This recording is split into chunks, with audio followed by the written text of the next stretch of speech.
বয়স হয়ে গেলেই প্রত্যেকটা মানুষ একদম বাচ্চার মতো হয়ে যায়। একটা বাচ্চাকে যেভাবে মানুষ করা হয় ঠিক তেমনই।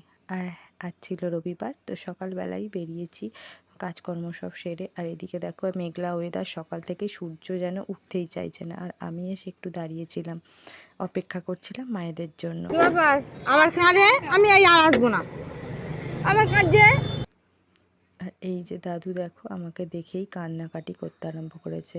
দাদুর শরীরটা খুব খারাপ, তো মায়ের কাছেই আছে। মামার বাড়ি অনেকটা দূরে, তো মায়ের কাছেই থাকে। তো এখন বাড়ি যাবে, একটু দরকার আছে বাড়িতে, সেই জন্য। আর ছোট থেকে দাদু আমাকে এত ভালোবাসে। আমাকে কিন্তু আমার দাদু অনেকটা মানে ছোট থেকেই মানুষ করেছে, তো সেই মায়াটা বড্ড বেশি।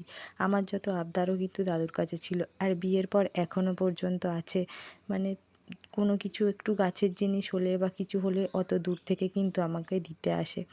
এগুলো না মনে করলে ছোটোবেলার কথাগুলো বড্ড কষ্ট হয়। আর কিছু করার নেই, বয়সের সাথে সাথে সবাইকেই চলতে হবে। আর যাই হোক, সব কিছু করে মায়েরা তো চলে গেল, আর আমিও আসার পথে বাজার করে নিয়ে এসেছিলাম।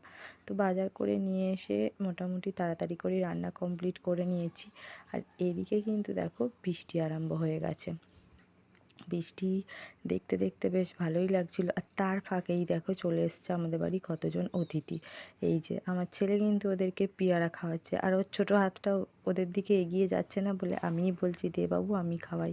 তো দুজনে মিলে বেশ মজা করছিলাম। আর দেখো মজা করতে করতে অনেকটা সময় পেরিয়ে গেছে, তারপর ওদেরকে খাবার দাবার দেবো। আর আজ কিন্তু ফার্স্ট টাইম এই যে পাট শাক দিয়ে চিংড়ি মাছ রান্না করলাম, খেতে কিন্তু বেশ ভালোই হয়েছিল। আর এইদিকে মাছের ঝাল আর একটা চচ্চড়ি করেছিলাম, তার সাথে আমের চাটনি। তারপর খাওয়া দাওয়া করে একটু রেস্ট নিয়ে মা ছেলে রেডি হয়ে পড়েছি। ছেলের যেহেতু ড্রয়িং ক্লাস আছে, ওকে দিয়ে এসেছিলাম। তারপরে ফেরার পথে এই যে ওকে নিয়ে একটু মার্কেটে গিয়েছিলাম। আর যেহেতু চৈত্র মাস, তাই চৈত্র সেল বসেছে জুতোর। তো চলো, কেনাকাটার একটু দরকার আছে, সেই জন্যই এসেছি। তো দেখা হবে নেক্সট ব্লগে। এখনের মতো টাটা।